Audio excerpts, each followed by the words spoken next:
Welcome to our video on the laws of motion. In this video, we will be discussing one of the most fundamental concepts in physics, Newton's 3 laws of motion. These laws describe the behavior of objects in motion and have been used to explain everything from the movement of planets to the behavior of atoms. An animation of a planet orbiting the sun. But before we dive into the laws themselves, let's take a moment to talk about who came up with them. Sir Isaac Newton was a brilliant scientist and mathematician who lived in the 17th century. He is considered one of the most influential scientists of all time and is credited with developing the foundations of modern physics. An image of Sir Isaac Newton. Newton's 3 laws of motion were first published in his book Philosophiae Naturalis Principia Mathematica in 1687. These laws have been used by scientists and engineers for centuries to understand and predict the behavior of objects in motion. An image of the cover of Newton's book. In this video, we will be breaking down each of Newton's 3 laws of motion and explaining what they mean. So, let's get started. Newton's first law of motion, also known as the law of inertia, states that an object at rest will remain at rest, and an object in motion will remain in motion at a constant velocity unless acted upon by an external force. An animation of a ball at rest, and then a force being applied to it causing it to move. This means that if an object is not moving, it will stay still unless something makes it move. And if an object is already moving, it will keep moving in a straight line at a constant speed unless something makes it change direction or speed. An animation of a car driving in a straight line at a constant speed. This may seem like common sense, but it has important implications for understanding the behavior of objects in motion. For example, if you're driving a car and suddenly hit the brakes, your body will continue moving forward at the same speed until it is stopped by the seatbelt or airbag. An animation of a car suddenly stopping and a person being stopped by a seatbelt. This is because of Newton's first law of motion. Your body was already in motion, and it will stay in motion until acted upon by an external force. An animation of a person jumping off a diving board and continuing to move forward until hitting the water. This law also explains why objects in space continue to move in a straight line at a constant speed unless acted upon by gravity or other forces. An animation of a satellite orbiting the Earth.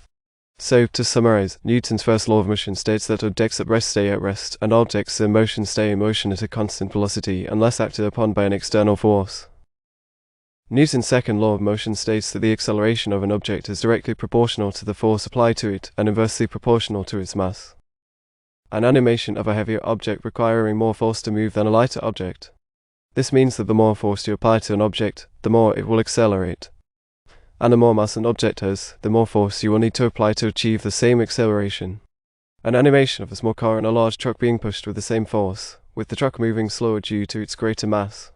Mathematically, this can be expressed as F equals ma, where F is the force applied to the object, m is the mass of the object, and is the resulting acceleration. An equation of F equals ma. This law has important implications for understanding the behavior of objects in motion. For example, it explains why it takes more force to push a heavy object than a light one, and why it's harder to stop a moving truck than a bicycle.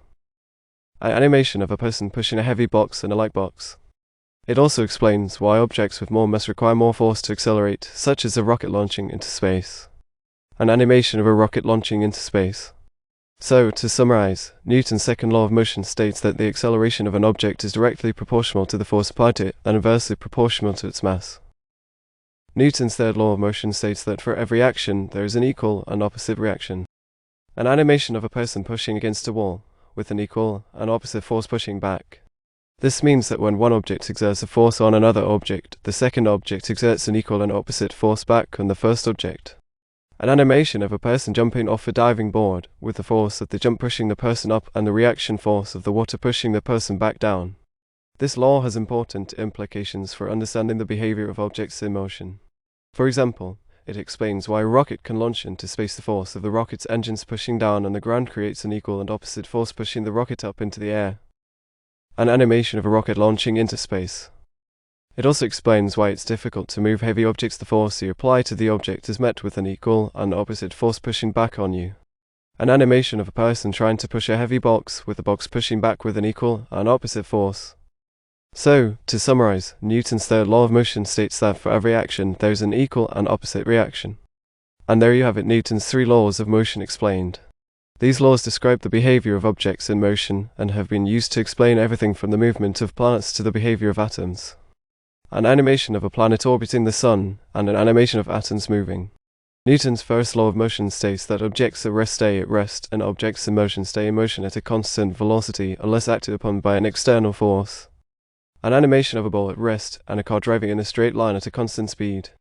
Newton's second law of motion states that the acceleration of an object is directly proportional to the force applied to it, and inversely proportional to its mass. An animation of a person pushing a heavy box on the light box. And Newton's third law of motion states that for every action there is an equal and opposite reaction. An animation of a rocket launching into space, and a person pushing against a wall. These laws have been used by scientists and engineers for centuries to understand and predict the behavior of objects in motion. An animation of a scientist working in a lab. We hope you found this video informative and helpful in understanding the laws of motion. Thank you for watching.